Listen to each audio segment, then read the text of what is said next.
My name is James. I'm currently fishing on a levee. The trick to catching fish is to suppress your presence. You should approach it with a calm and clear mind, but as I watch the line I've cast, I can't help but recall yesterday's scolding from my boss. I work in sales at a moving company. I got into this industry because of a moving job I started in high school as a part-time. However, a few years later, I got transferred and ended up under a terrible boss. Her name is Susan. Susan, now in her 40s, has a hysterical scream that's really tough to handle. You're the only one in our department who hasn't met this period's goals. You're dead weight here. Just goes to show, high school grads are useless. She's a nasty boss who always brings up my educational background whenever she can. Indeed, I didn't go to college and joined this company straight out of high school. But hey, she went to just a vocational school for illustration. Susan used to be an illustrator in her youth, but after failing to realize her dream, she's been in this industry for almost 20 years now. At the occasional drinking parties, a drunk Susan would loudly lament, I should have gone to university instead of that vocational school." The result of chasing and failing her dream left her with nothing but the title of vocational school grad, which must feel frustrating. Susan's complex about her education is serious. She's awkward around college-educated newcomers and tries to dominate people like me with only a high school education. Frankly, I've been experiencing daily harassment from Susan. But in this department, her word is law due to her long tenure. In short, nobody defends me from her harassment, and instead, they side with Susan, leaving me to face cold stares. Honestly, it's hard to maintain a calm and clear mind in my life, even when I'm fishing. "Hey, James, what's up? Your line is shaking." Alerted by George, my fishing buddy, I snap out of my thoughts. "Got something on your mind?" George, an avid fisherman, would even go fishing on the sea during long holidays. His skin tanned, always showing a pleasant smile. "No, I'm fine." I shake my head and refocus on fishing. I can't let my personal issues disturb George's enjoyable private time. "Oh, now you're focused." George laughs. "It's only when I'm fishing like this that I can forget the unpleasant things." After refocusing, I got a hit on my fishing rod. When I reeled it in, it turned out to be a pretty big catch, and my fishing buddies erupted in cheers. "Nice catch. This must be the king of this area. Your family will be thrilled." George rejoices as if it's his own achievement, and I feel my face stiffen momentarily. But I quickly muster a smile. Seriously, even on a day when I catch a big one, I'm still bogged down with worries. I sigh inwardly. I just couldn't bring myself to say it in front of George. That my wife was having an affair. I have a wife, Helen, and a daughter, Sarah, who just turned 11. Even when things got tough, I could keep going, thinking of my family. But lately, Helen's behavior has been strange. She's unusually cold towards me, and I feel like she's distancing herself. And that's not all. Recently, I saw Helen, dressed up, walking with a man I didn't recognize, on my way back from work. I watched the scene in disbelief. I couldn't believe Helen would. It just didn't seem passable. I was too afraid to confront her about the truth, so I still haven't asked. I hope it's just my misunderstanding. As pathetic as it sounds, I find myself wanting to ignore it more and more each day. I thought showing her the fish I caught today might improve our relationship, even just a little. So, with that faint hope, I hurried back home, packing the fish in a cooler. But my wishful thinking quickly crumbled. Helen didn't even glance at the fish I brought home and instead handed me a piece of paper that wiped the smile off my face. It said divorce. No way, are you kidding? Even as I said that, Helen's cold expression didn't change.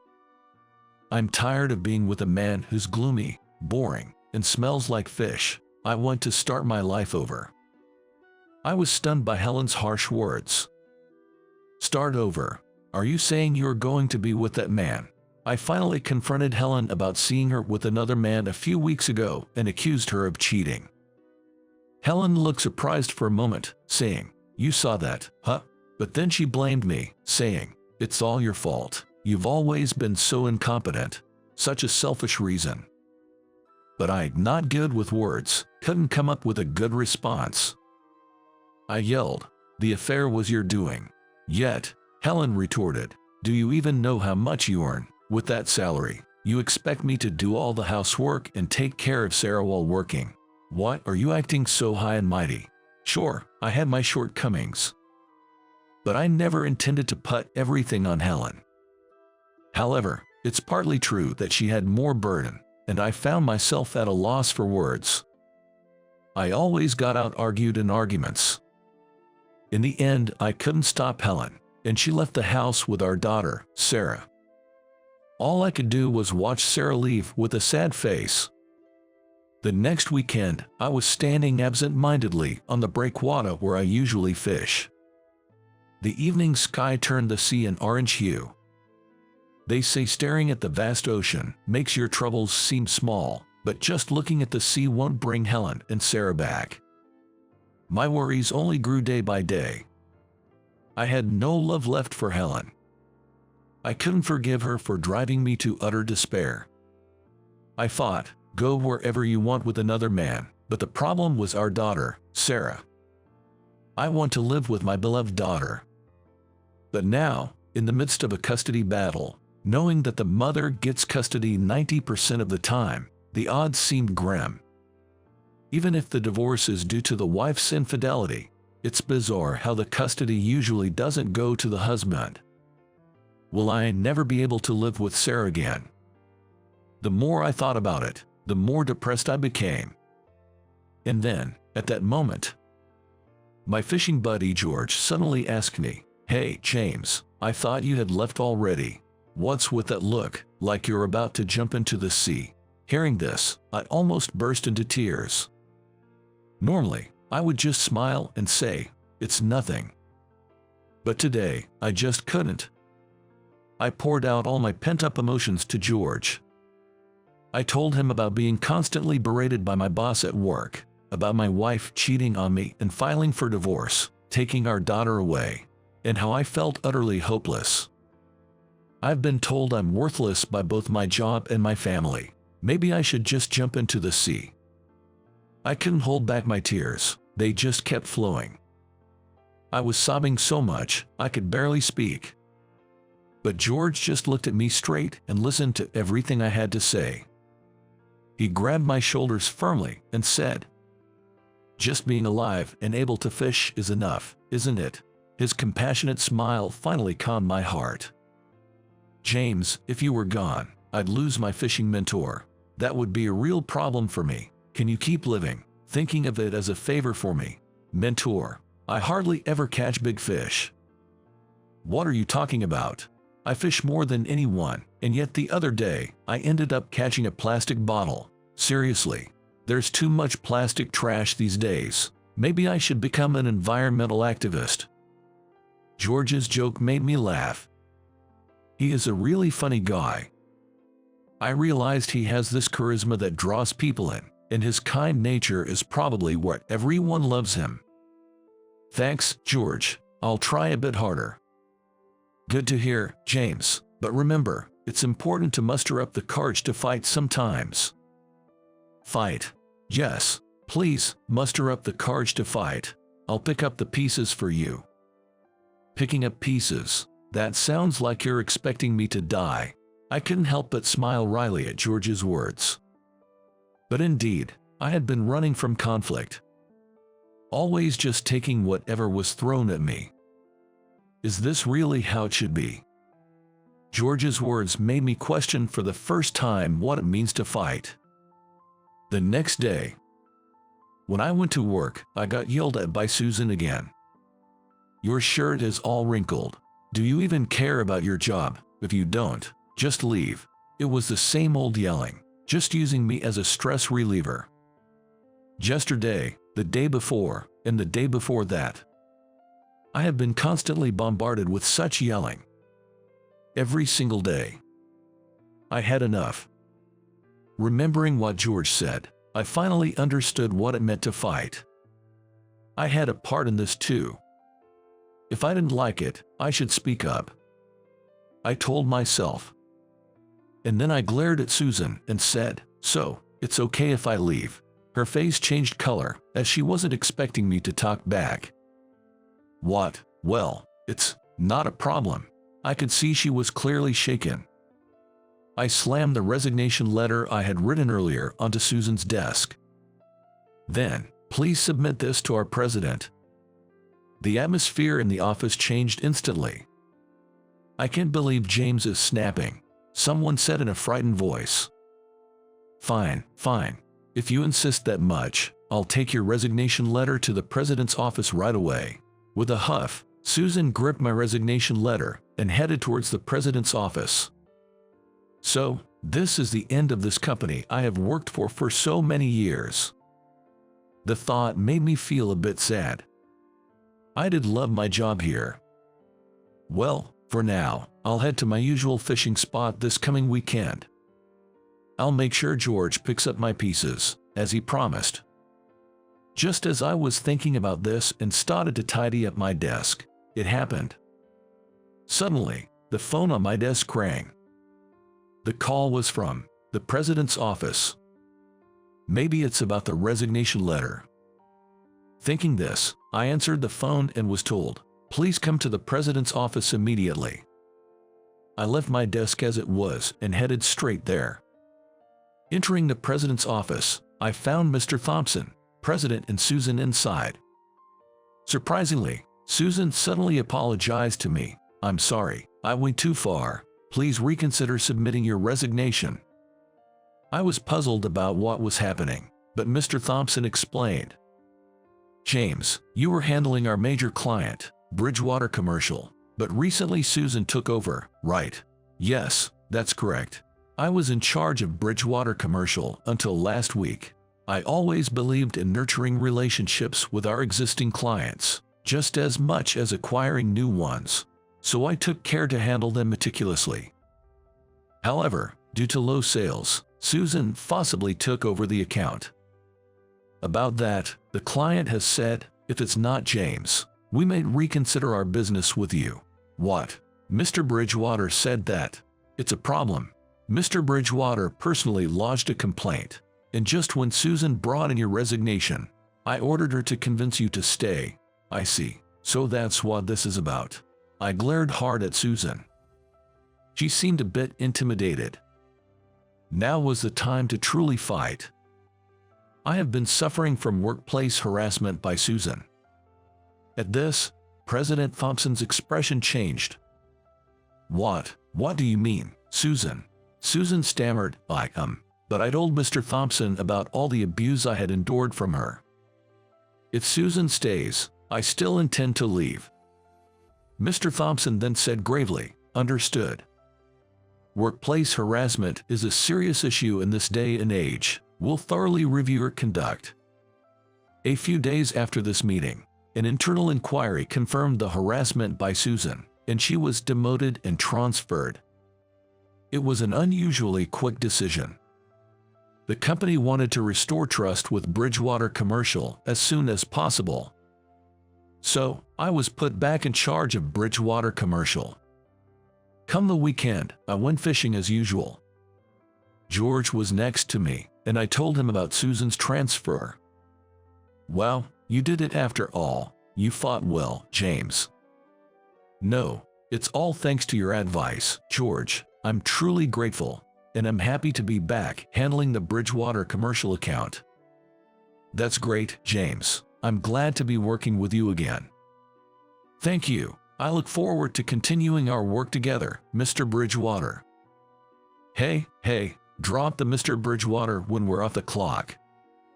George waved his hand shyly. Actually, the president of Bridgewater Commercial was none other than George Bridgewater himself.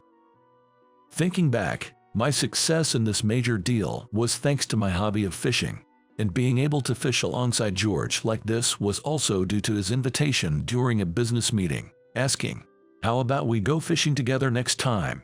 And of course, this recent issue was also resolved with George's help. He had said he'd pick up my pieces, but I never expected him to go to this far. I can't thank him enough. I said this and bowed my head many times, but George looked at me and said, "The fight isn't over yet, right?" That's right. I still had a big battle ahead of me.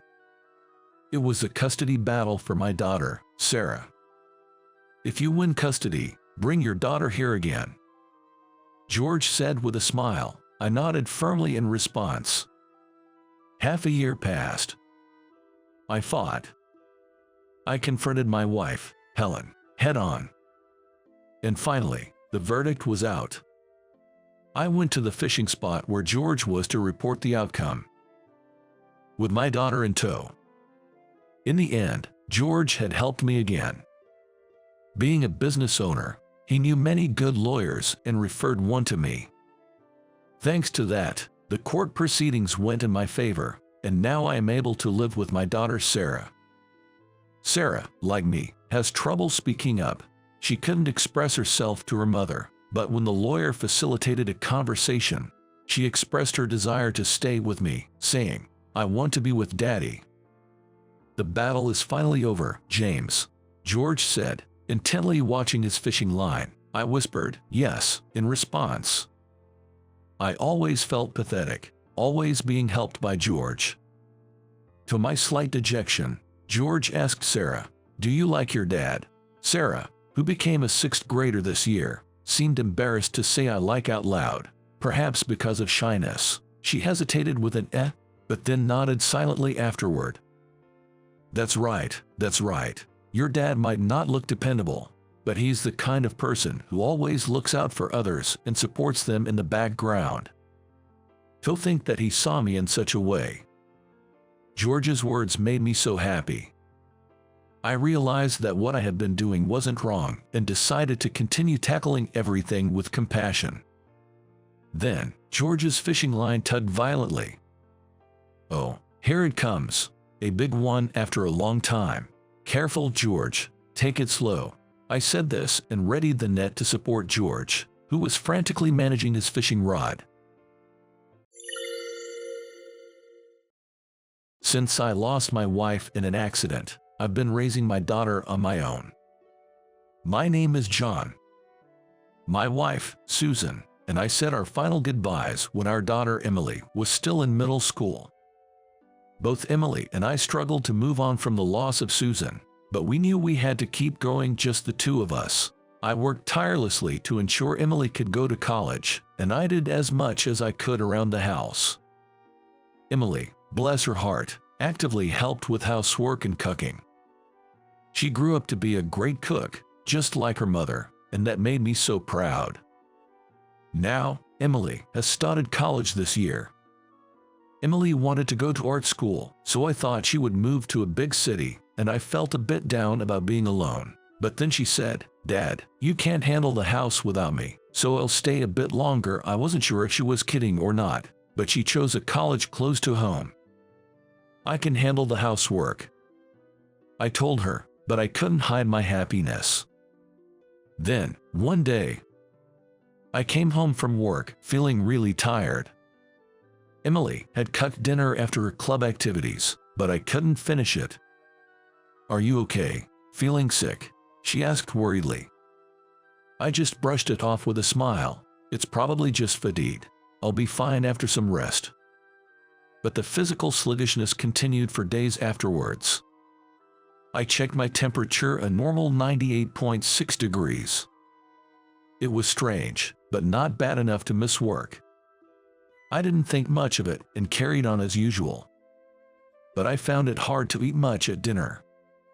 Emily kept urging me to go to the doctor, but I, disliking hospitals, relied on energy drinks and went to work. However, my condition didn't improve, and one day, Emily said to me, "We're going to the doctor tomorrow." "Eh, the doctor? I told you I'm fine." I laughed it off, but her serious look didn't change. I've already taken time off work, so no backtalk, just do as I say. Her commanding presence was so strong, I couldn't help but reply, yes, ma'am. I had to chuckle at this bit of pressure from Emily. She's starting to resemble her late mother, Susan, in that way. Emily has always been sensitive about my health. It's no surprise, really. After Susan suddenly passed away, I was the only parent left. When Susan went to heaven, I remember holding a distraught Emily in my arms as she sobbed, "Dad, you just can't die, okay?" So, I guess she's really scared of losing me too. Hearing this makes me happy to be so cared for by my daughter, but it also reminds me that I need to take better care of my health. Emily drove us all the way to the hospital, but I was nervous about driving as she had just got her license. "Hey, are you sure you're okay to drive? I can take over," I offered. Just don't talk to me right now. I'm concentrating, and you driving in your condition is even scarier. Leave it to me, she insisted. Watching her hunched over and gripping the steering wheel, I thought she had some nerve to say that. I was tense the whole ride, but when it was all said and done, Emily didn't make a single mistake and got us to the hospital safely. "See, I told you I'm good at this. Though my instructor did say I drive too slow," she said afterwards. Maybe it's because of her mother's accident, but Emily is very cautious when driving. With this level of caution, she's unlikely to hurt anyone. But just as I was thinking that today alone was going to shorten my lifespan, Emily shook me hard and said, "There's Mom." "Mom, what are you talking about? It's true. Look." Annoyed by my daughter's words, I looked where she was pointing, only to feel my heart almost stop. Among the busy nurses, there was a woman who looked like my deceased wife, just a bit older. A ghost? It's not right. I guess not. It felt like watching a paranormal phenomenon. "Did Mom have a twin we never knew about?" Emily asked, because the resemblance was uncanny. Susan was an only child. There's no way she had a twin. While it's not impossible that she had a long-lost sibling, such coincidences only seem to happen in TV dramas. Yet, even with these thoughts, I found myself unable to take my eyes off her. I knew she looked similar, but I was captivated.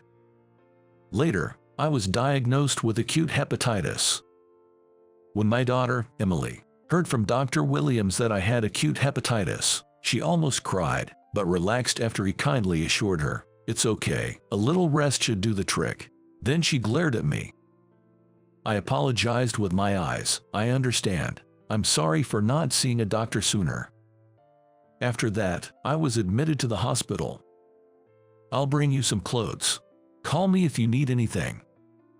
"Thanks, I appreciate it," I replied. It was then, as Emily was about to leave, that it happened. "Nice to meet you. I'm Sarah, the nurse in charge of John." "Pleasure to meet you," said the woman who greeted us, to which both Emily and I widened our eyes. That's because she looked just like my late wife. Nice to meet you. I'm Emily, his daughter. Please take good care of my father," Emily said, bowing her head, and Sarah smiled. "You have a wonderful daughter." Her laughter brought back memories of my late wife, and I could only respond with a puzzled smile. "If you need anything, just call," Sarah said kindly before leaving my room. After she left, Emily took out a photo that she's always cherished. It's a picture of the three of us when she was in middle school. Both Emily and I looked younger in it. The only one who hasn't aged is my late wife. Looking at it now, it feels like Sarah, the nurse, reflects what Susan would have looked like if she had lived with us, a strange but intriguing thought. They really do look alike, don't they? Emily and I smiled at each other, acknowledging the resemblance. Afterwards, Emily and I became very close with Sarah. She was a very friendly person, and whenever she saw Emily visiting, she'd pop into my room for a little break, and the three of us would often chat. Despite being in the hospital, I was happy. It felt like I was talking with my late wife. Eventually, my hepatitis calmed down, and my discharge was arranged. "I'm going to miss this," Sarah said with a sad look, so I boldly asked her out for dinner, and she happily agreed. Emily, standing beside me, patted my shoulder and said, "Way to go, Dad." I quickly added, "Of course, Emily will be there too," to Sarah. Emily looked at me with a "what are you nervous about" kind of look. "Emily will join us." "Yay, I'm so happy," Sarah exclaimed with even more joy, leaving Emily no choice but to shrug and laugh. I didn't quite understand, but it seemed like Sarah really liked Emily, and I convinced myself that this was okay. Later, I chose a French restaurant with private rooms so we could relax without worrying about others, and we had a great time eating and chatting. It truly felt like spending time with my wife and daughter. Oh, how fun it was! As the drinks flowed and a pleasant buzz set in, I found myself gazing at Sarah. As we were wrapping up, Emily, with a smile, thanked Sarah, saying, "Thank you for today." "Yeah, I had a great time too." "Thanks, Emily," Sarah replied. Suddenly, Emily's eyes filled with tears. "What's this? I had fun, but now I'm crying." Unable to hold back her tears, Emily started to cry uncontrollably. "Emily, are you okay?" Confused, Sarah looked on as I rubbed Emily's back, explaining, "Hearing her own name from you might have reminded her of her mother." Then, I shared how Sarah resembled my late wife, that probably both Emily and I felt like we were spending time with family again, and I apologized for putting her in the situation. "So, that's it, Emily. You really loved your mom, huh?" Sarah gently stroked Emily's head. This scene, so reminiscent of my late wife comforting her daughter, brought tears to my eyes, but I held them back.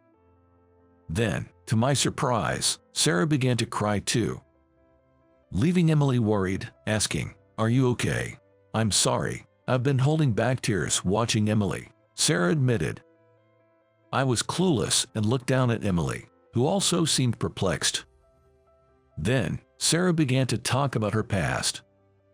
She revealed that she had lost her husband and daughter in an accident around the same time Susan passed away. Since then, she had been living alone, working as a nurse. But when she saw Emily in the hospital, she was shocked by how much she resembled her late daughter. She told me, "It was like my grown-up daughter had come back to me. I was so happy. I felt like I was talking to my daughter in heaven, and it made me incredibly happy." Touched by Sarah's words, Emily couldn't hold back her tears anymore. It was a strange encounter where Sarah and I, both having lost someone dear, grew closer. One day, I had the chance to go out alone with Sarah. Originally, Emily, Sarah, and I were supposed to have dinner together, but Emily suddenly canceled, claiming to have caught a cold. However, she seemed fine, probably playing hooky, as she was happily gaming when I left the house. Although I thought it was unnecessary concern, I was somewhat pleased to be alone with Sarah. So, I booked a slightly upscale restaurant. Sarah and I had a lot in common and enjoyed our conversation. As we laughed and drank, I said, "I'm sorry." "What's come over you all of a sudden?" she asked. "I might have been chasing the ghost of my late wife. You look so much like her. I wanted to be close to her, even if just a little." Sarah chuckled at that. "Do you still see the ghost now?" Her gaze made my heart skip a beat. At first, I was indeed chasing after my wife. But it's different now. Gradually, I find myself drawn to Sarah herself. It's a feeling I haven't had in a long time. "No, I don't," I replied, and then I confessed, "I've fallen for you, Sarah." Sarah blushed and looked down, then said with uncertainty, "Is that okay, me? I wonder if Emily would be okay with me." I couldn't help but laugh. "I think it's fine. In fact, Emily even told me to go for it." Sarah looked surprised, so I laughed again. And that's how Sarah and I started dating. When I told Emily about it, she happily said, "Way to go," and patted my back. But I had one guilt nagging at me. "Hey, Emily, do you think Mom would be okay with me and Sarah dating?" I thought I had troubled her with a difficult question, but surprisingly, Emily answered right away. "What would you do if Mom was in your shoes and she found someone she liked?" "Well, I guess I would support her happiness." Emily smiled warmly. "Then, I'm sure Mom would also support your and Sarah's happiness." Her words were simple, but they somehow lifted the guilt I felt. I opened the jewelry box. Inside was a wedding ring. Suddenly, Emily appeared and asked, "Are you giving it today?" I replied, "Yeah." I had already told Emily in advance about my plan to propose to Sarah. Then, about 2 years after meeting Sarah, with the encouragement of my daughter, who had long realized my feelings, I proposed to Sarah and we married. Emily, having studied diligently at art school, is now working as a staff at an art museum. She would laugh and say, "You'll be fine without me, right?" and finally moved to New York to live on her own. However, she still comes back home occasionally, sharing her New York memories with Sarah and me. Sarah and Emily are so close they even go on trips together. Watching this heartwarming scene might be my greatest happiness now. I cherish this new life of 3, brought together by a chance encounter.